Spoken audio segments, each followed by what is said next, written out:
Yes, we're all good to start, Farhad. The floor is all yours now. Oh, perfect. Thank you very much. Firstly, a good day to everyone, irrespective of the time zone that you're in. Thank you, Ali, for the opportunity, and thank you very much to all the listeners who've taken the time out to listen to me. Very briefly, thank you for the introduction as well. I'd already made my slides. What I'll do is I'll very quickly run through this. Briefly, this is who I am that you see on the screen. I'm an OD consultant by profession and a facilitator, which, as Ali described, is a facilitator using a lot of fun. So I believe in I do a lot of strategic meetings, training programs, trying to inject a lot of fun in the process. An author of a book. I've got 2 more books in the pipeline.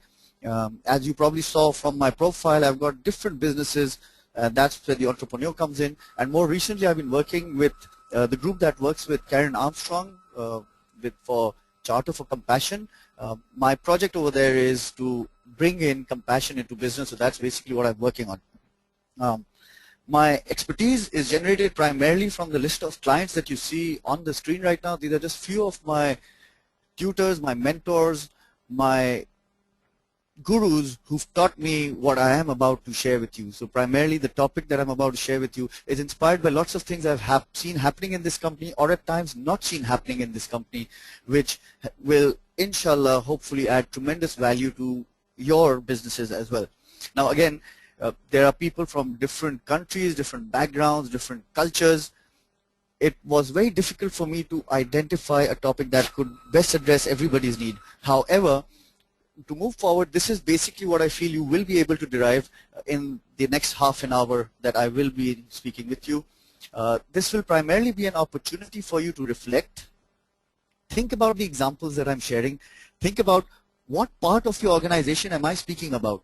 I still have to come across an organization that did not find a connect to the presentation that I'm about to share with you. So I would like you to reflect. I would also like you to evaluate. There is a questionnaire that I've built into my presentation just to make it interactive.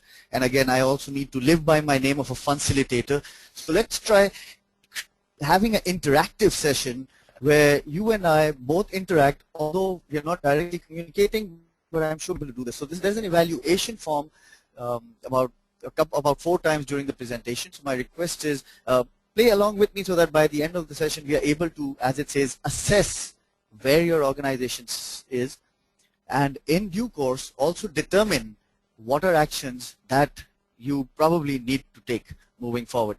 One request from everybody, please, in order to make it interactive, is please get a paper and a pencil or something to scribble on in front of you. I'll give you about 10 seconds. If you could do that, I'll really appreciate.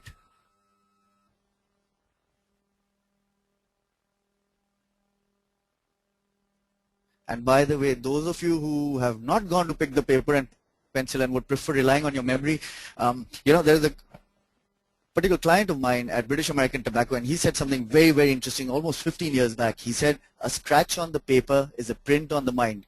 So once again, my request is, if you do not have a paper and a pencil in front of you, please get one so that we can play along the process and try finding out what the organizational challenge is, how to find the balance between freedom and framework. Okay, hopefully now you have it. We're ready to move on. Let me start off with somebody whom I've very strongly been inspired with over the past 2 decades in particular. You've probably read the book Good to Great by Jim Collins. He's the one who wrote Built to Last, followed by Good to Great, How the Mighty Fall, and now most recently, Great by Choice. One of the principles he's highlighted in his book is first who, then what. This was a paradigm shift for me when I read it the first time, because oftentimes we think of what the business wants, where does it want to go, what is the vision, what is the objectives, what are the goals, what are the strategies, what are the purpose, what are the desires of an organization. And then we generally try to blend the people into that what. We want them to find an alignment into that what. We want to find them, we want to inspire them, we want to see them passionately delivering on the what. However, in the book Jim Collins wrote Good to Great, he's reversed the concept. He said we first need to focus on who, then what.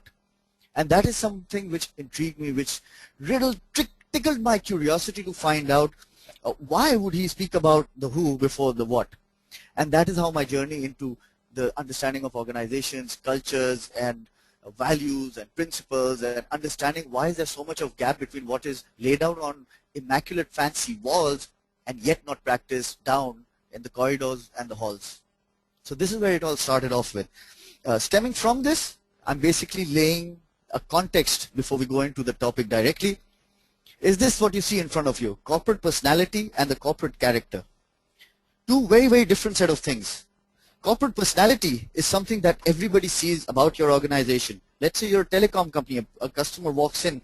The walk-in area where the customer sees is your personality of the organization, your brand image, your branding, your brand promises, your brand taglines, all fall under the personality. However, there is always a gap. The gap is the personality may not necessarily merge and marriage with the character. The character of your organization is what happens when there's nobody looking around. You know, it just comes to my mind right now, you know, with that particular proverb, when the cat's away, the mice will play. The mice will play is the character of an organization. What happens when there's nobody watching? What happens to the processes, policies, SOPs, and the belief system of an organization when there are no controls? What do people actually do?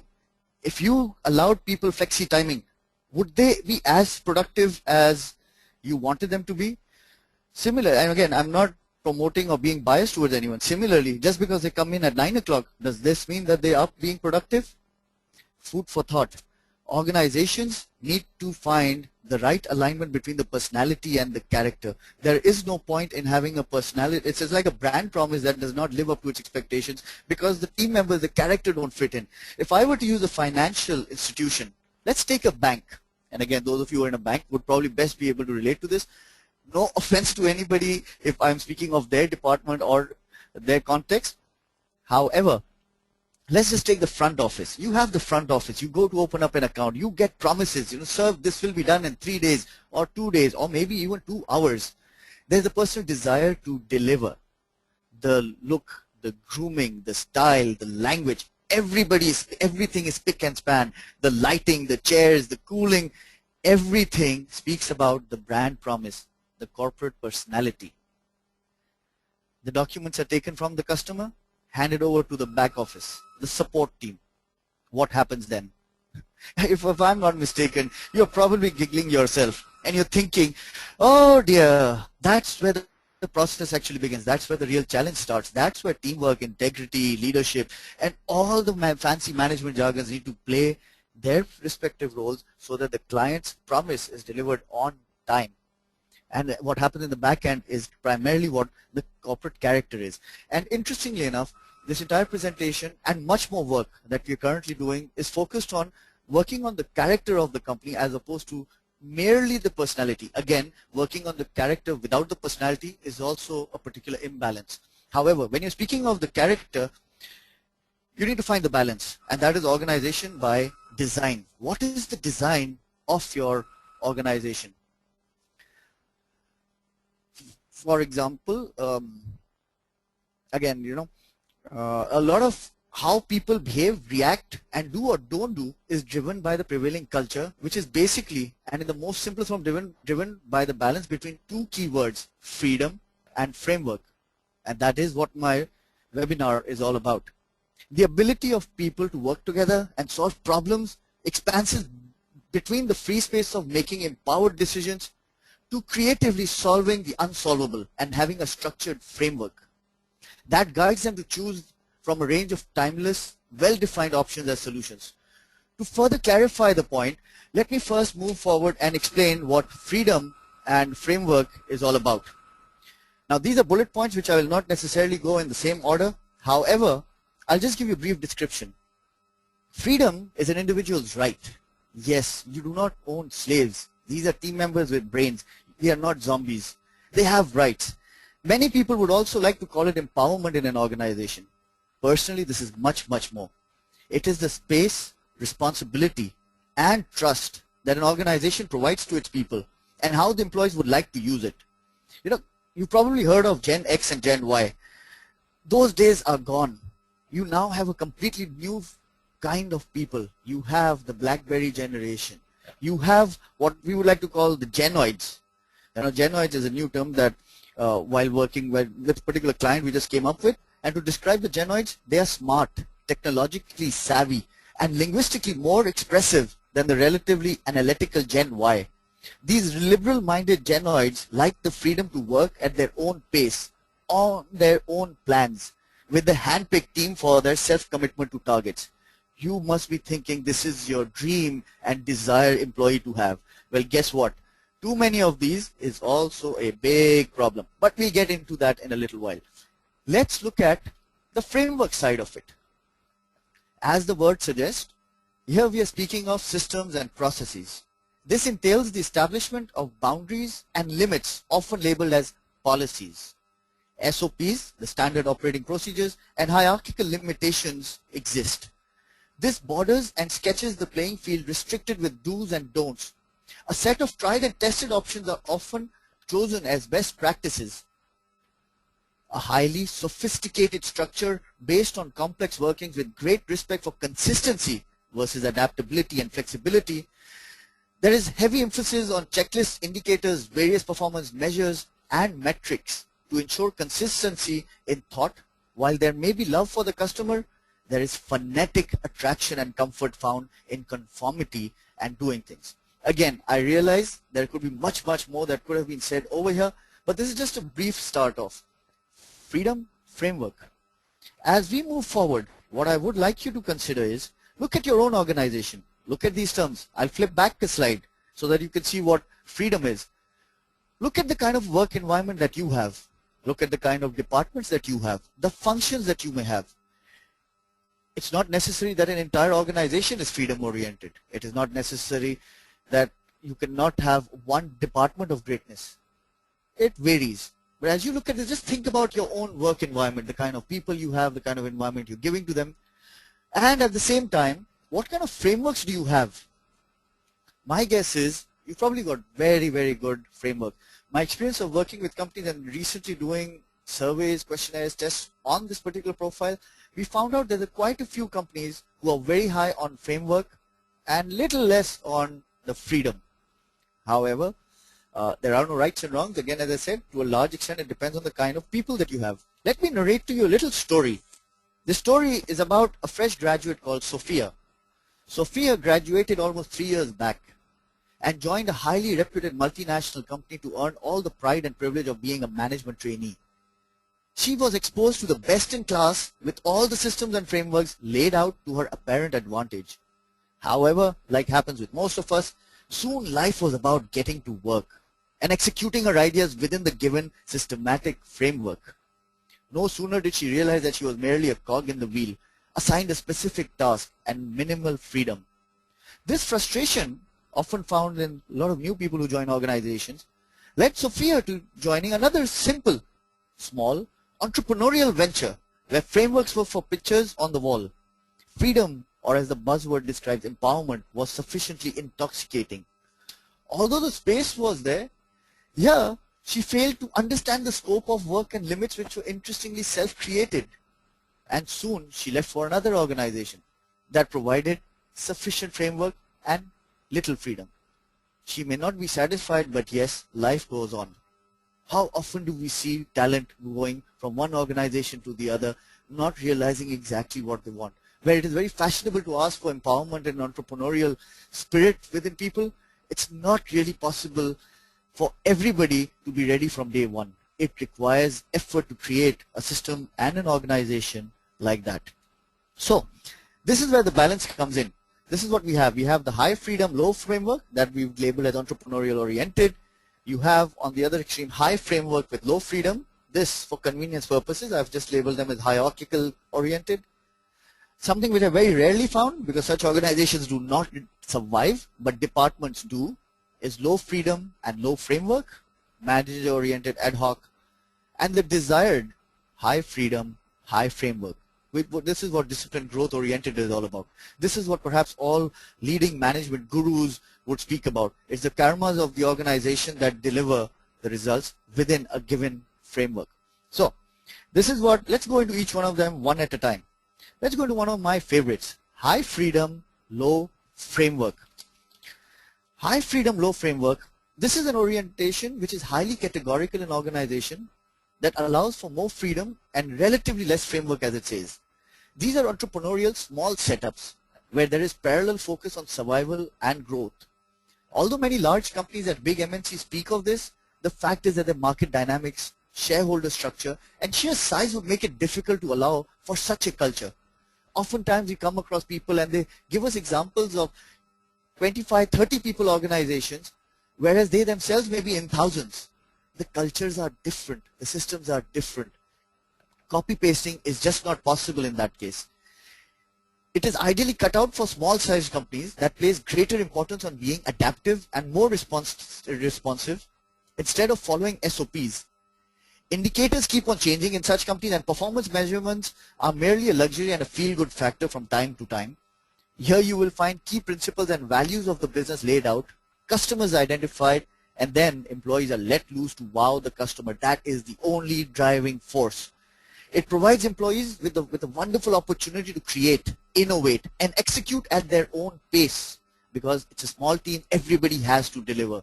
In the absence of well-defined key performance indicators and SMART goal, the business operates at the discretion of employees' willingness to pursue whatever opportunities excite them and ties into the larger organization vision in general, which could possibly be, let's fight our way through, let's be a big company, let's wow our customers, let's grow. This free hand offered to employees can also cause confusion to those who have become accustomed to seeking direction and permission, Sophia being an example. Due to the lack of any semblance of a well-defined structure, framework in place, such organizations are like a giant ball of chaos and confusion. Either you can play with it and use it as an opportunity to exercise your creative freedom, or sob over its intricate knots with a sense of being lost. For someone who prefers clarity over chaos, an organization that follows this orientation may get easily frustrated. So this again is a basic example of a high freedom, low framework environment. Now this is where we start getting a little interactive. On your screens right now, you see 4 statements, description, and there's space for score. What I would like you to do is to read the sentence and then score yourself. For example, and I would like you to do it along with me. Let's take the first one. Our focus and sole action guide is survival and growth. If the sole purpose of your business is survival and growth, you give yourself a score of 4. To some extent, 3. Not really like you is a 2. If the focus and sole action guide is not survival and growth, your score will be 1. Now, we generally have a much longer questionnaire to evaluate and assess an organization's culture. However, for simplicity purposes, we've just summarized it down to 4 statements. So again, you read the sentence, reflect on your organization, assess what is happening, and evaluate over here. Second one, SOPs are sometimes compromised to achieve results. 1, most unlikely. 2, unlikely. 3, likely. 4, most likely. Statement number 3. Employees are encouraged to identify and initiate projects they feel excited about. 1, 2, 3, or 4. Finally, values take priority and are reminded of on a regular basis. Whenever things need to be done, the company's values or core principles are highlighted as a guide to taking action. Great. So now you probably have your score out of 16. So whatever the score may be, you could keep it with yourself for the time being. And just before we conclude the session, we will be taking polls and finding out where do your organization stand. And do not worry, confidentiality will be maintained. Great. Let's move on. High framework, low freedom. Oftentimes very, very large companies, lot of initiatives, lot of projects, lot of plans thrusted down from the top or from the region or from the global offices that they have into affiliate offices globally. So this framework is laid out with clear deliverables. Every employee has a role, and that role has set targets which are monitored on a regular basis to assess performance of individuals and the organization as a whole. Such organizations operate as a giant machine with every arm performing its designated task. Here, every employee is left feeling like a cog in a wheel to ensure its smooth operation. And again, a high employee engagement score does not necessarily mean that you do not have this problem. Again, that's a long story. Let's talk about it perhaps some other time. But this is a foolproof system that is able to identify the slightest deviation within seconds. As you can see on your screen, it says these are not organizations but treadmills. Even a turtle will have to jog away at the predetermined speed set. Similarly, the tiger would have no choice but to slow down to the system. You will survive irrespective of whether you are passionate or not, irrespective of how engaged the heart is. The best part of such a culture is the realization that as long as people do not rock the boat and deliver within the framework, their future is secure. Recently, a friend of mine happened to join an organization like this.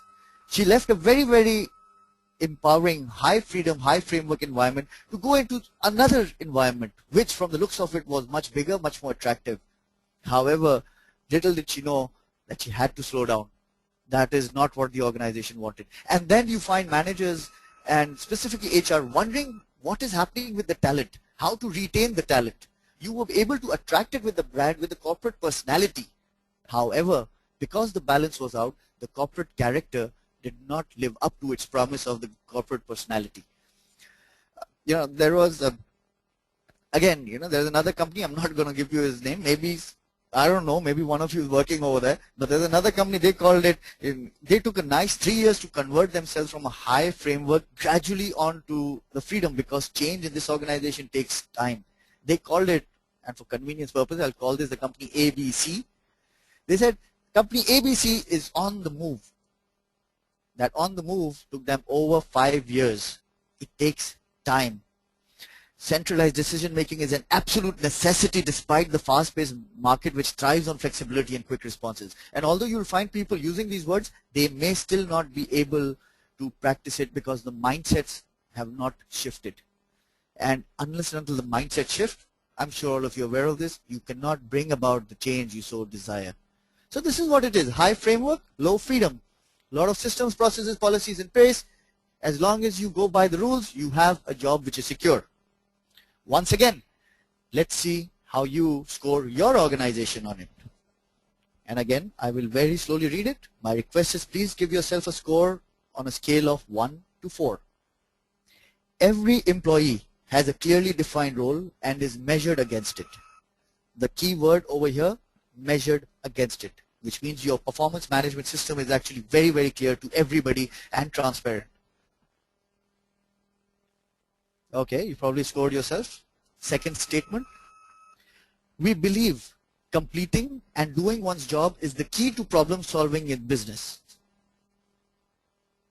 Which primarily means if there is a problem, all you need to find out where did it go wrong and you're ready to fix it. 3. SOPs, policies, and priorities take precedence over the wall hangings called values. Now, just to help you out a little bit over here, in case you're thinking about your own organization, what I mean by this, let me give you another example that I was working with. A particular client called up from the technology business. And what happened is they said, we want to get some sales and customer service training programs done. And we wondered, why do they want to get into sales and customer services? They apparently were doing good. They said, no, but there's still lots that we could do. We went in, we took it up as a diagnostics as the first step to find out exactly what was happening. Now this is where the policies and SOPs disrupt the values. One of the values was teamwork. However, what we saw happening over there was, and this is exactly the situation, a call would come to the representative who would attempt at making sale. In case the customer said, I'll call back again, he would say, okay, keep the phone down. And in case he misses that call and another colleague picks up the phone, he would then try to resell to the same client, bad-mouthing his colleague. For example, let's say the first person who picks up says, delivery made in 2 days. Client says, okay, let me look into it. Calls back after, let's say, a day. Calls back. Colleague B answers. He says, I want to speak to colleague A. The colleague B says, sorry, he's not around. Can I help you? So the customer says, yes, I spoke to the person and I'm ready for the delivery. And it's going to take 2 days. So I wanted to confirm with him. The colleague B turns around and says, why do you want to work with him? So he will not be able to deliver. He is new. He does not know the policies. I can show you and I can deliver it to you in one day. Sale happens, yes. However, the problem is that there was no teamwork. There was no teamwork because people were incentivized for individual sale as opposed to a company sale or a department sale or some other mechanism that they could have come up with. This is where policies and priorities take precedence over the wall hangings, where you do not go out of the way to serve and delight the customer just because the policies and priorities are different. Statement number 4. Okay, hopefully you've done the scoring of this one. Centralized decision making and approvals are more critical than pressing market dynamics. Centralized decision making and approvals are more critical than pressing market dynamics. Again, you could score yourself on a scale of 1 to 4. Moving forward. I wish I could see you, and I really don't know if I'm ready to move forward or no, but I'm just making a wild guess. Anyway, let's go. Low freedom, low framework. I couldn't even identify, let's just say I couldn't find a decent picture to put over here. All these pictures were so frightening. Low freedom, low framework. And I ran a LinkedIn survey some time back just to find out. And interestingly, only 4% of the organizations that participated in the survey said their organization was like this. On inquiring from one of them, I found out it wasn't the entire organization. It was primarily one particular department. Low freedom, low framework. As an organization, I really doubt if it could survive. This is my guess. I may be wrong, but you do have departments like these. And this is what it is. If you're exposed to conventional golden management acronyms, then you have probably heard of LBDN, that is look busy, do nothing. For the benefit of novices, these are mnemonics for an organization where it is very personality driven, where people like to look busy to save their jobs. It's personality driven because this is the organization where the boss, quote unquote, the boss running the show is responsible for everything. Such an organizational culture offers neither clarity via strong structure nor the freedom to pursue any other solution other than the one you are told through micromanagement. This one powerful individual keeps control of everything and adapts those rules based on convenience, at times even whim. Decisions are made on an ad hoc basis rather abruptly. No one in the team knows what would be acceptable and what won't. This fear and ambiguity leads to a culture that is dominated by fear, one where the objective is cover yourself, cover your back. This is the only option. This uncertainty is further fueled by the fact that the corporate vision is merely this individual's desire, whatever he wants. Hence, the absence of communicating the same, coupled with the lack of a clear and crisp strategy, often means that future growth and continuity is at stake once this individual moves out. However, for our average corporate schmoozer, as it says over there, this organization is a corporate paradise if you know how to save your job. Quick rewards and fast growth is guaranteed given the yes boss attitude. However, the more hardworking and ambitious members of the team are left feeling unmotivated, disturbed, frustrated, and if anything, they are best left alone asleep. There's no point in waking those people just to increase their frustration. At best, the initiative this team would take is to wait and watch for the next commander that comes. However, execution over here is fast, rapid fast, given the fact that you don't know if these decisions would be active in a week's time or not. So when the boss says jump, you don't ask why, you ask how high. And you've got your brownie points up on the board. So, low freedom, low framework. Let's see what your score is. LBDN is a common practice at our workplace. LBDN, as I said, is look busy, do nothing. Score 1 most unlikely, 4 most likely, anything in between is a 2 or 3. All our departments have their own subculture driven by the attitude of leadership. And what I mean over here is the departmental leadership. This could also be regional. Let's say you have a director sales who is very gung-ho, very encouraging, very high freedom, high framework.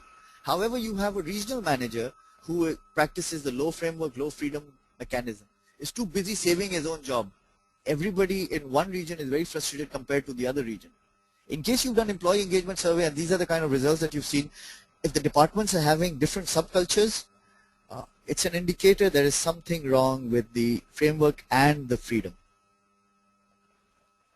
Number 3, future is ambiguous and uncertain in terms of direction of the organization. Does not require rocket science to realize that if the manager keeps on changing priorities on a regular basis, everybody is confused. Finally, decisions are ad hoc and adjusted for on a situational basis. I missed the word basis out there. Okay, decisions are ad hoc and adjusted for on a situational basis. You decide what has to be done, and then there's a storyline attached to it as well. For example, give a customer a credit this time, although it's against the policy, because it makes sense. Day after tomorrow, don't give this customer a credit. If the customer does not pay up on time, don't do any follow-up with him because he is making regular business.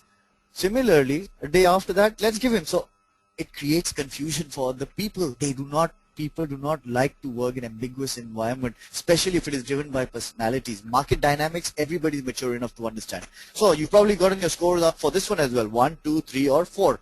So LBDN, whatever the score is, between 1 and 4, department subcultures, 1 to 4, futures ambiguous score, 1 to 4, and decisions ad hoc, again on the base scoring range, scaling range of 1 to 4. Finally, the high freedom, high framework.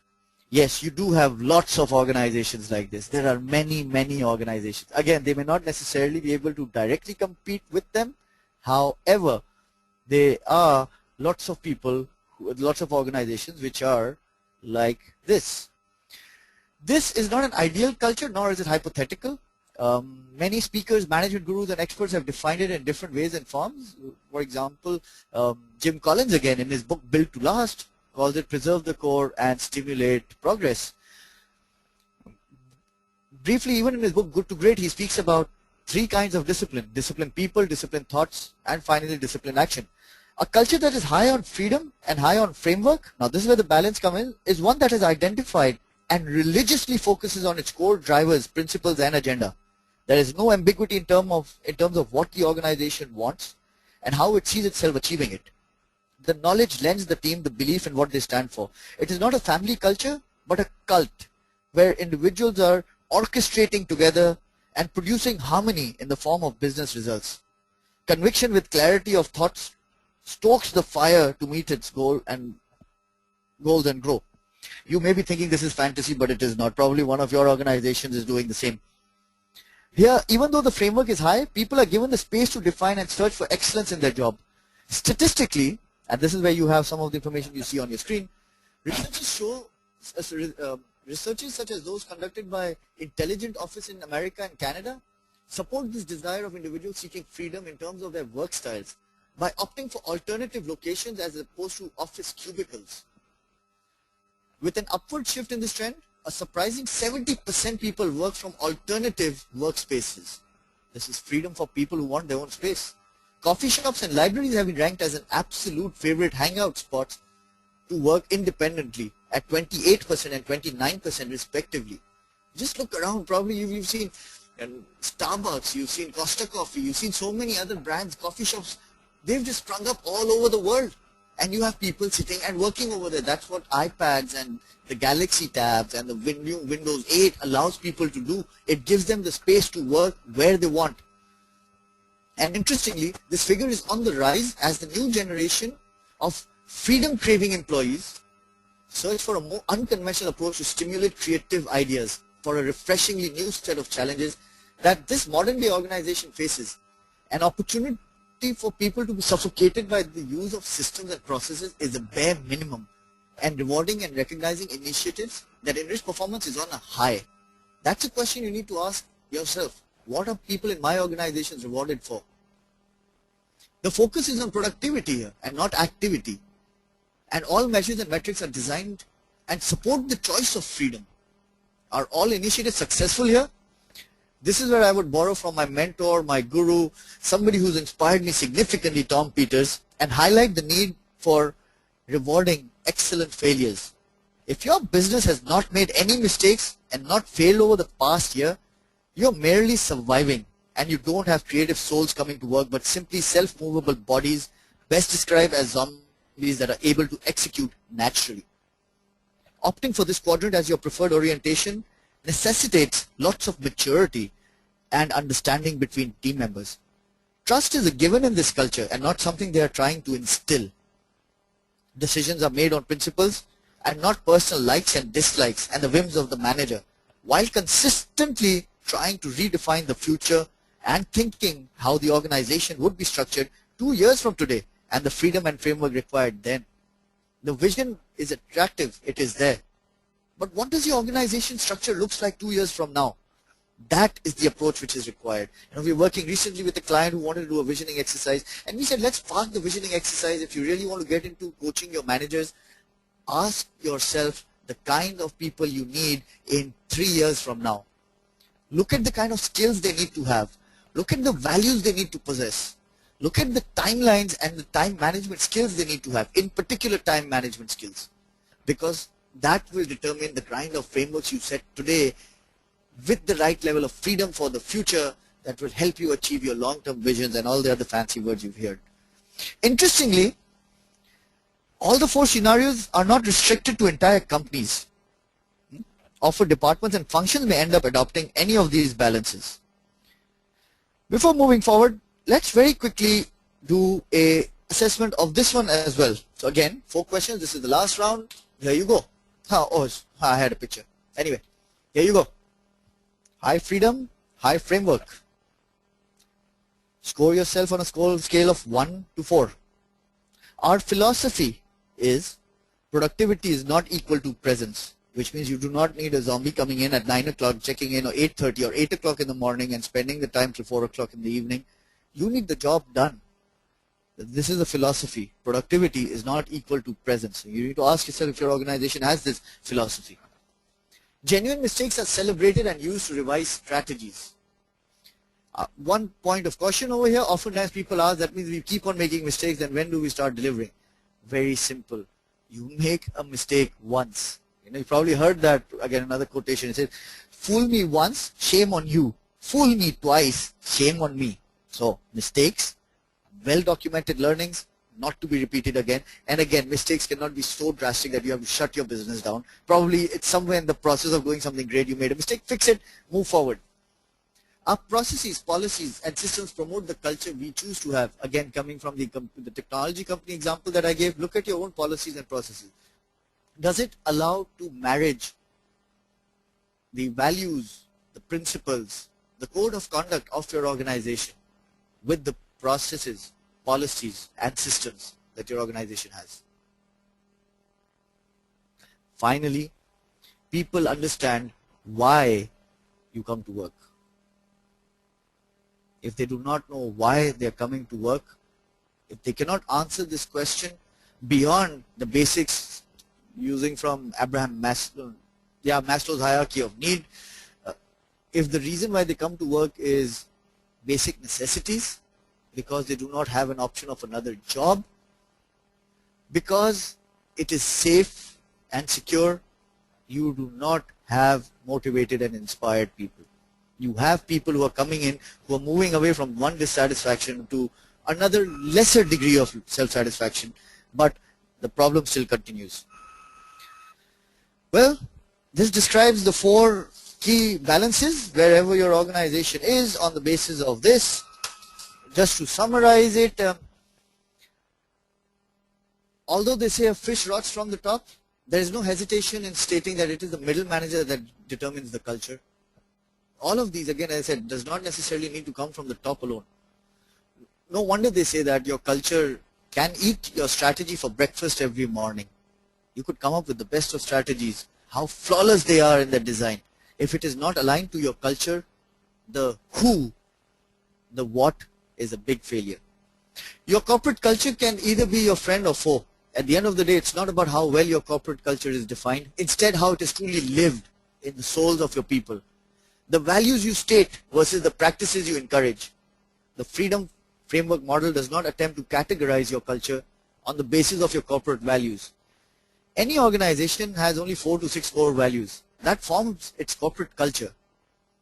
However, this particular model that I shared with you is to bring a holistic understanding of your corporate character that is based on the numerous practices inculcated in your organization's DNA. If you have diagnosed any corporate parasites in your organizational system, that hinder your progress in this demanding economy, this could be a good time to review your organizational and departmental cultures. This is where you need to ask yourself, what is happening in my company? And once you've done that, again, this is where we started off with. My objective of this presentation was to provide you an opportunity to reflect. Hopefully you've been able to do this. Hopefully while I was sharing, you were able to think what your organization is like, what your framework is like, what kind of freedom do you have, what kind of freedom do you give to people. You've probably also filled up the questionnaire, the 4 statements at the end of each quadrant. Evaluate. Just like you to total it up. So we have an assessment. Where did you see your organization? So it's out of 16 across the board. Moving forward, you need to determine what you need to work upon. I wish I could have given you exact answers. All I had was different stories, a couple of stories added into the concept that I shared with you. But yes, there are things you could do. There are employee engagement surveys you may need to revisit. How you reward those employee engagement surveys are things that you perhaps need to look into. Your HR being a strategic partner is something that you may need to look into. Your processes and policies, how supportive they are, the freedom you may need to look into. Your own industry and size is something that needs to determine what you do as opposed to copy-pasting the cultures you see of any other organization. Reflect, evaluate, assess, and determine. So this is the promise with which I started off with. So this brings me almost to the end of my presentation. Time for the polls. Ali, I hope you're ready with the polls. So all we need to find out is people doing the score. Whichever one was the highest, let's see what it is like, and then we'll go into question and answers. Okay, so Farhad, you want me to run the poll now? Yes, please, if you could do that. So hopefully they've done their scoring, and then we'll find out what kind of poll results are. Okay, folks, you must be seeing on your screen right now a quick poll asking how would you describe your organization based on the 4 scenarios which Farhad had been describing in his presentation: high freedom, low framework, high framework, low freedom, low framework, low freedom, high framework, high freedom. Farhad, I believe you are not seeing it because you're the presenter right now, but if you want to see it and explain something, I'll take back. No, it's perfectly all right. Okay. So people can start, and I can already see about 23% have casted their votes, now 26%. We are into like 41 seconds of the poll time. 31%, 37% have posted, 41, 47. So 50% have voted so far. It's been 1 minute almost now. There is a possibility that they've got 2 highs. In case they have a high, because we've adapted the particular questionnaire, in case they have 2 highs, then they can just need to reflect and decide deep down which one is it, because everybody knows at the end of the day. Okay. We are into like almost 1 minute 15 seconds, and 57% have voted, and somehow that is where we stand still. Okay, 60% now is gone. So people are still taking time to vote. Yeah, it's good. They're probably reflecting. Yeah. So 60% voted so far. Almost a minute and a half now.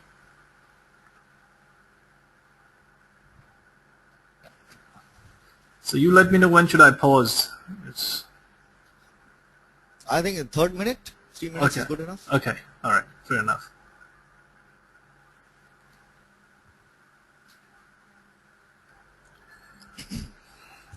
So we're just finished.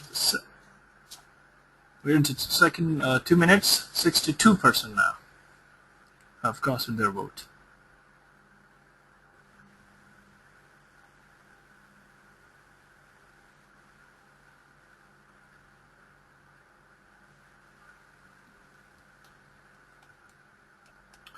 And folks, those who have already voted, since we have now reached the Q&A, you could either raise your hand. There's a hand icon on your webinar console, so if you click on it, I will be able to give you the opportunity to speak to Farhad, or you could put your questions in the question box. There's a question box, you can type it, or chat box, and I would be happy to read them over. So both options are available to you to interact with Farhad today. And we have just 5 seconds left in 3 minutes. 65% voted now. So should I close it? Yeah, I guess so. Sufficient time given. Okay, all right. So 65% voted. Let me read it. Farhad, 23% opted for high freedom, low framework. 45% high framework, low freedom. 18% yeah, 45% high framework, low freedom. For high freedom, low framework. Yeah. No, 45%. let me start it. 23% high freedom, low framework. 45% high framework, low freedom. 18% low framework, low freedom. And 14% high framework, high freedom. Total 65% casted their vote out of the population. Okay. 14% voted high freedom, high framework. Good. Could we have that screen on display? Would it be possible to display the poll? Let me see if I can. As long as the people can see it. Let me try to manage and capture a screen image and try to share my screen so you all can see it. But in the meantime, I'm ready for Q&A. Yeah. I will have to just crop it up. It's just, let me try to. It's a bit pixelate, but let me try to show my screen. Yes. So can you see it? I've just taken a screenshot. Can you see all? Let's see. Yeah, I've just pasted it in my paintbrush, the screenshot. Okay. 23% for high freedom, low framework. I got it. 45%. Okay. So is it fair? Should I switch? Perfect. Yeah. So I'm going to switch back to your screen now. Okay. You need to allow my screen to be shared. Yes. Okay, let me see if there are any hands raised. Yeah, let me go one by one. Yes, Mr. Ali Zafar, if you can hear me, could you please introduce yourself and ask the question? I've just unmuted you. Hi everyone, can you hear me clearly? Yes, Ali, I can hear you. Hi, Farhad, my name is Ali Zafar. I run a media neutral communication agency. Media neutral. Okay. Yes, it's sort of a fancy way of saying a new age advertising agency. So okay, cool. Now my question is slightly off topic maybe, but whatever view you could express on it, it'll be valuable. Okay. Now I, audaciously so think that my agency is a high freedom, high framework setup. Great. And a lot of the things that you were saying while describing, I felt a sense of pride and good fortune that I could relate to it with the rest of my team also. Now, brilliant. Thank you. The problem that we generally face is what happens when a high freedom, high framework organization collides with another organization which is not so. And being in the agency business, this happens very, very often. We are expected to be small and agile and dynamic and even crazy at times to be creative, truly. Yes. But the kind of organizations we are interacting with are very, focused, policy-driven, and by their culture, very risk-averse organizations. Yes. So in such a situation, and probably by experience you've seen a lot more, how do I handle, frustrations of my teams? How do I make sure that, things still go on smoothly? Okay. Again, please do not my take answer as the final answer, because this is just based on little information that you've shared with me. So obviously, I have a context. Briefly, I think your team should celebrate firstly. They need to understand how your organization is different. Because oftentimes we've come across, and I've got a couple of small setups, and every time we come across something very similar, our culture is very high freedom, high framework oriented. However, we work with clients who sometimes we wonder if we would ever hire those people within our company also. I'm sure you face that frustration. Sometimes you feel that you're saving their jobs. so that they go Absolutely. in front of their manager. No, but you see what happens is it is good because that's where diversity in the culture that things come in. You have a team which is cut out for this. When your team feels frustration, this is more like working an operational frustration where they need to understand and see what the difference is and appreciate how much they have that the others don't have. Because oftentimes these big companies, probably look, perhaps again, I'm just shooting in the dark, look at your setups as something which is very small and not something which is so meaningful. But however, your structure is something very, very critical. So these operational issues, maintain that culture. No, do not be overwhelmed by it. And I think if anything, it's good. If your team members were not frustrated and appreciated these policies and frameworks in the other culture, which tend to slow things down and bring risk averse, then I think you would have had an issue. Here, you really do not have an issue because if they were too awe-inspired by them, that would have affected indirectly in the corporate character of your company. But yes, small entrepreneurial setups which have disciplined growth orientation in their mind, have aspirations to grow, will find this, it's part of the journey. And all I can say is, ask your team to celebrate and be fortunate that they're not working in such companies. Again, not to take anything away from them because those people are probably cut out like this, just like the Sophia story I shared. Some people find joy and comfort in those environments. True. They do. Okay. Well, I guess then the responsibility lies with the leadership at our end. Oh yes. You need to celebrate. Just don't badmouth them, badmouth the other clients, but do say, thank God we are different. Okay. Great. Thanks. Thank you. Thank you very much. Thank you very much for asking the question. Let me move to the next caller or next attendee who's raised the hand. We had Ms. Sana Hanji. Can you hear us, Sana? Could you please introduce yourself and where you're calling from, which country, and please ask the question? Hello, Sana, can you hear us? I believe we have an... Oh, okay, I see she has also posted in the question box. Let me try to read it over. Yes, question from Sana. In my organization, it's more of a bureaucratic environment. So where it will actually fall and what can be possible remedies?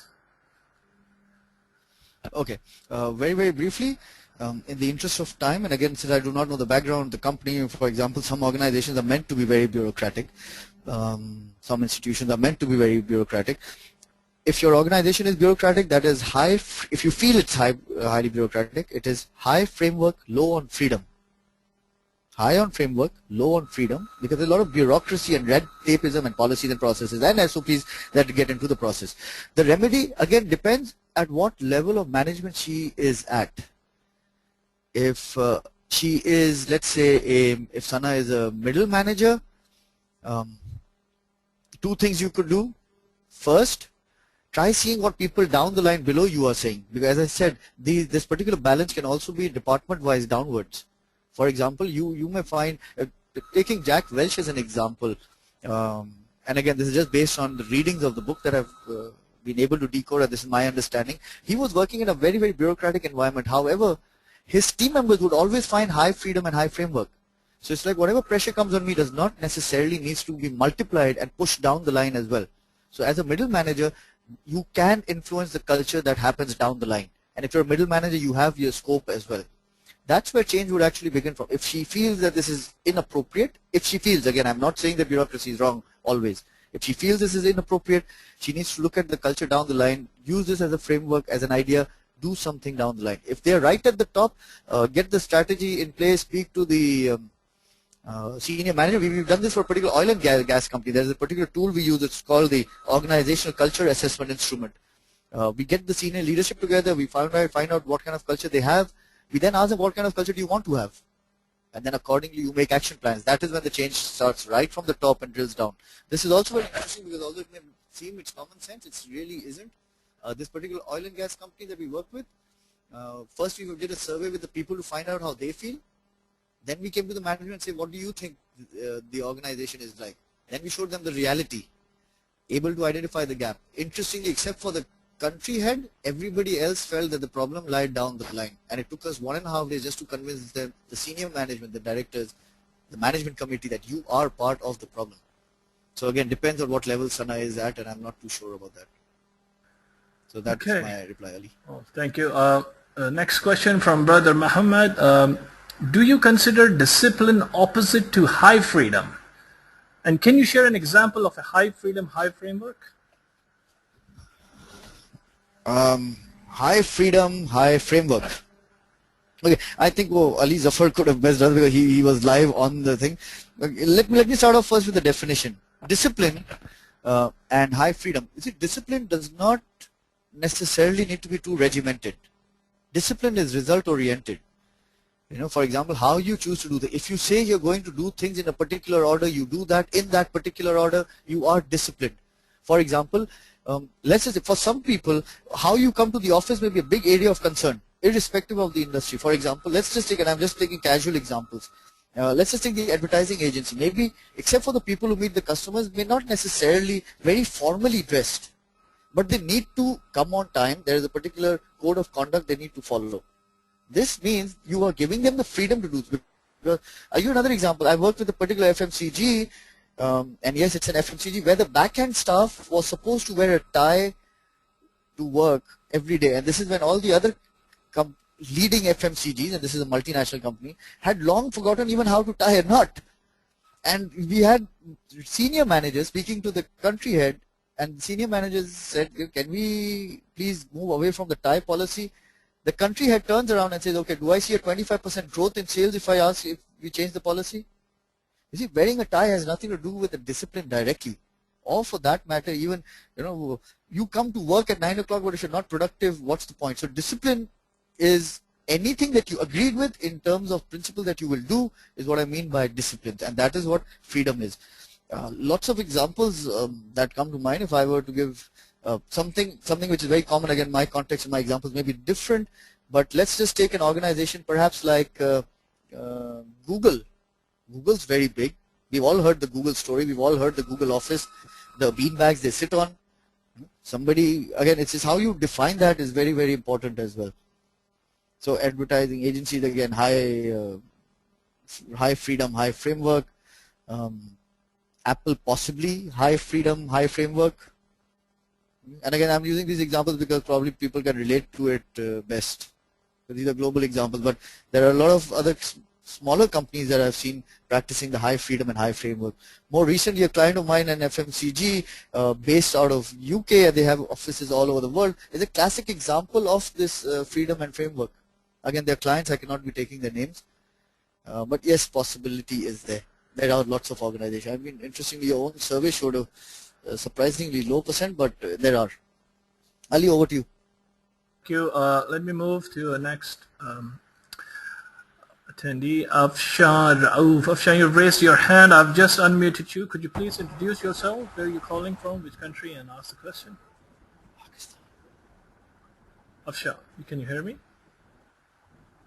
Hello. Hello. Yes, Afshan. Could you please introduce yourself and ask the question?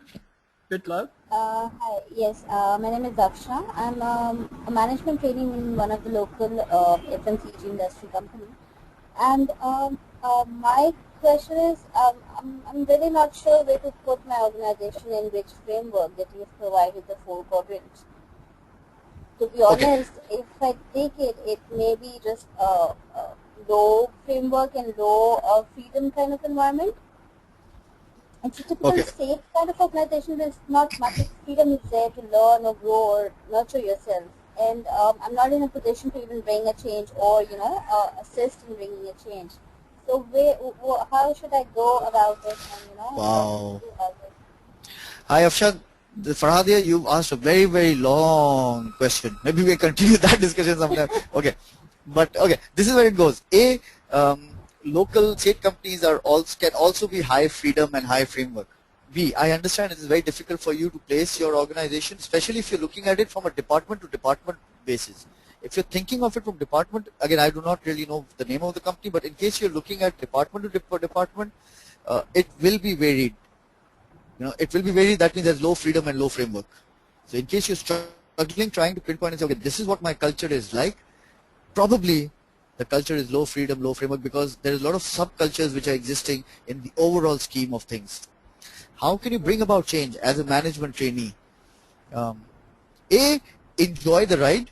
Okay, this is, you started off, understand the dynamics of an organization. See what people say, don't say when, decide when to say what, who do they speak to, how do they say it, because this is a great learning experience. What can you be doing? You see, as a management trainee, as I said, you need to learn the ropes. And I've always encouraged, although people say, let's change things around over here, let's change the rules. If you want to change the rules, first know the rules. Spend some time, understand what is happening, be able to identify. As I said, this is great learning, because now you, for example, let's say if you know the low freedom, the freedom framework matrix, the quadrant, tomorrow you go to work, try looking at people, classifying them, looking at departments in your own spare time, start analyzing these departments, see where they fit in. Finish your management training program, decide what do you want to do next. And again, as in case organizations don't change, you can always change. My mentor said something very, very interesting about almost 15 years back. He said he had the principle called SW times 4 is Omar. SW times 4 is some will, some won't. So what? Someone's waiting. Again, I'll repeat, some will, some won't. So what? Someone's waiting. Let's say you try to bring about change. Go and tell your managers tomorrow, you attended this webinar and this is what you heard. Some will say, wow, let's do something. Some will say, go to hell. So what? The learning is with you, right? Someone's waiting, not this company, some other company, not this boss, some other boss, not today, maybe tomorrow. So there are things that you could do. Right. Thank you so much. Thank you, Afsha. Thank you very much, Afsha, for the question. There is another interesting question in the chat box. Do you think telecommuting will remain productive under high freedom, high framework environment? Currently, Yahoo started cutting it down. Yeah, that is a very, very interesting question. You see, telecommuting and work, again, it depends a lot on the culture of the organization. And if you notice, one of the things I said when I was describing high freedom and high framework is the importance of trust. I'll give you an example. Sometime back I was working with this client and the regional program came on speed reading. They said we need to get our employees trained on speed reading. And while we were developing the program, we realized people hardly read. If they're hardly reading, what to do with speed reading? Again, that is where you need to contextualize and look at first who, then what. Telecommuting, I do not want to comment on Yahoo. I don't want to get in trouble. I don't know. I've been speaking in my own context. But for example, even if you do people allow telecommuting, have you given them the framework in which they can properly work from anywhere they want? Have the results and the performance measurement indicators been clearly defined and described? Otherwise, obviously, there is probably, if you let people loose, again, it's the same thing as that when the cat's away, the mice will play. So telecommuting, I think, would be on a rise with companies which are growth oriented, which will grow. Otherwise, you might as well have them coming in at 9 o'clock and leaving at that. So if your framework is not ready, your freedom definitely is not ready. And that is why the example of working out of coffee shops and library was used as an example when we were explaining high freedom and high framework, and not high freedom with low framework. That's the answer. Interesting. We have another person raised her hand. Shamsa Dhanani. Shamsa, can you hear us? Could you please introduce yourself and ask the question? Hello. Hello. Yes, Shamsa, we can hear you. Could you please introduce yourself and ask the question? Yeah. Yeah, Farhad, you know me very well. Yes. How are you? and you know where I'm working. Yes. Yeah. As well, So, educate the other audience. Yeah. Yeah, became too personal now. Yeah. I'm from the education sector, and it's a non-profit organization. I can't take the name, Farhad knows. Farhad, there are different layers of management. One at the workplace, one at the central office, and one at the head office in France.